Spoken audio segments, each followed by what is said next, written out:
YouTube, this is Mick with Texas Steel Buildings, and today I'm going to talk about the 4 factors that are going to impact what you can expect to pay for a steel building.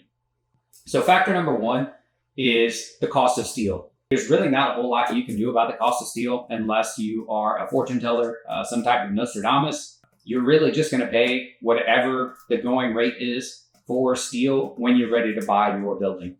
So steel may be, 10% higher than it was last year, maybe 10% lower than it was last year.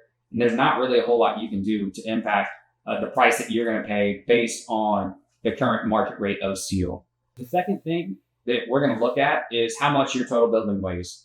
So that one is very simple in that if you've got a very big building, it's going to cost more because you've got heavier, more steel that you're using to build that building. Now, where you can differentiate between the two is your cost per square foot. And a lot of times you'll see that when you're comparing 2 different options. Cost per square foot comes down a lot of times to your building width. So wider buildings, because they require more framing, will generally be a little higher cost per square foot. And your eave height is also going to have an impact on that. So you can imagine a taller building is going to require more steel.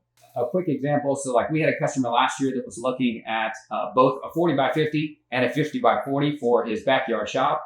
And the 40 by 50, 40 being the width and 50 being the length, ended up being somewhere between like $2,000 and $4,000 more affordable. But he chose to go with a 50 by 40, even though it was more expensive. He liked the way it looked. So even though both buildings were 2,000 square feet, the 40 by 50 was more affordable.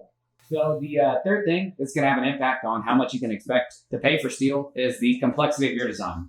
So if you've got a lot of roof hips or roof valleys, or you're looking for something that's got a lot of what we call clips, but just requires significantly more steel.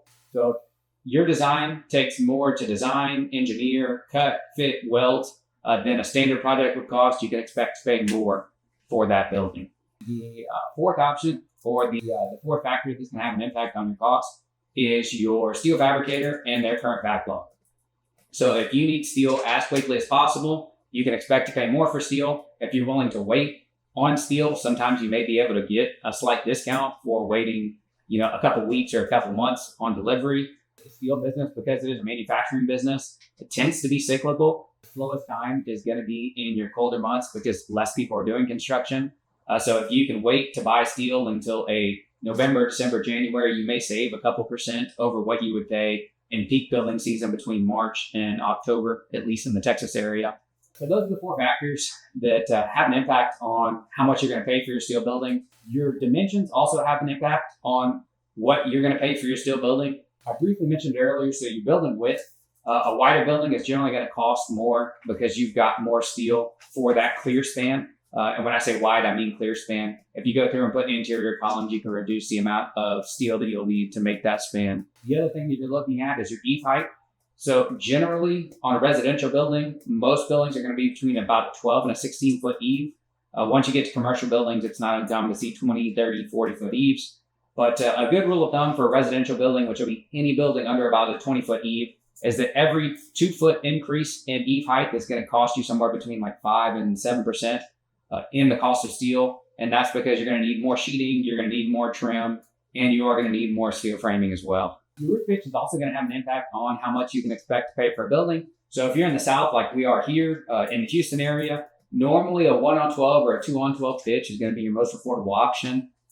Depending on your building width, you may only be looking at a couple hundred or a couple $1,000s to upgrade from a 1-on-12 to a 2-on-12.